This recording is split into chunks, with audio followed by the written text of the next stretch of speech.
May nakita akong aso. Nasa labas namin. Nagugutom yata. Parang ligaw na aso. Subukan ko siyang pakainin. Nakakaawa naman.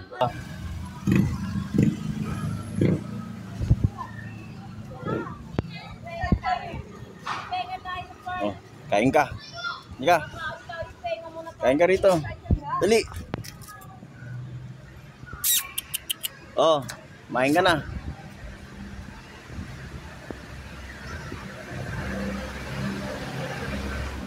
Baka may aso nawawala sa inyo. Napunta dito sa lugar namin, sa Pacheco.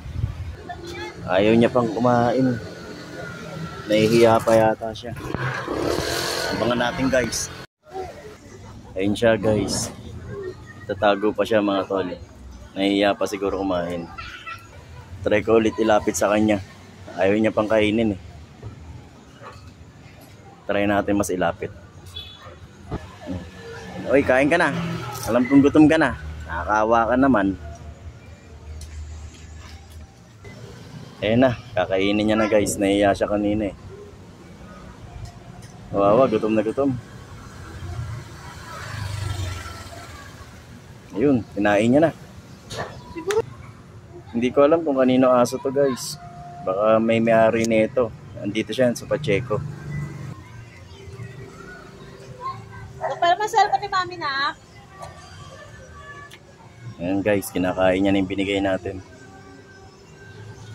At least kahit pa paano makakain siya ngayong gabi. Mamaya subukan ko siya bigyan ng tubig kung iinom siya. Kuhain ko yung lagayan niya tol. Ayan, umaatras siya. Lalagyan natin ng tubig. Bigyan natin siya ng tubig tol. Uwaw na rin to.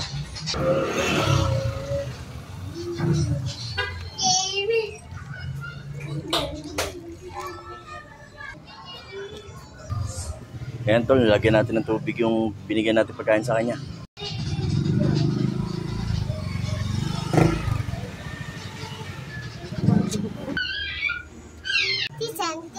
Ayun ay aso. Di ba pinakain na natin siya? Wawa naman ah.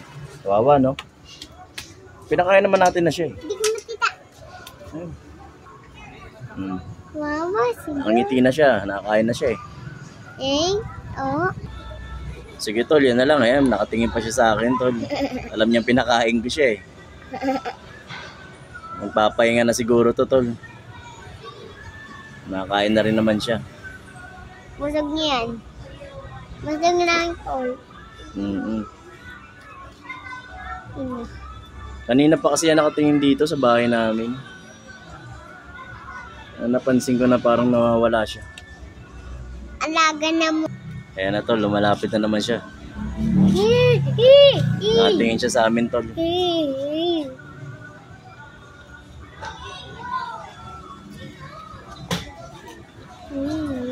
Parang gusto niya magpaampon sa amin eh.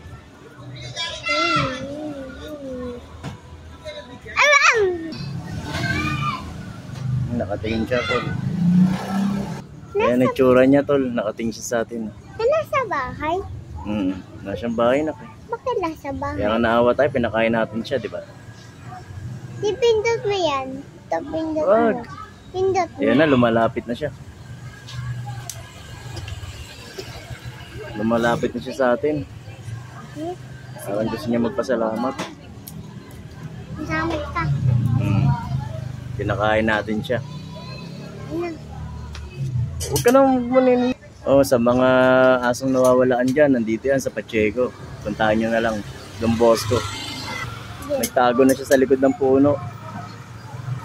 Magpapahinga na siya siguro. Sige, yan na lang tol. Good night.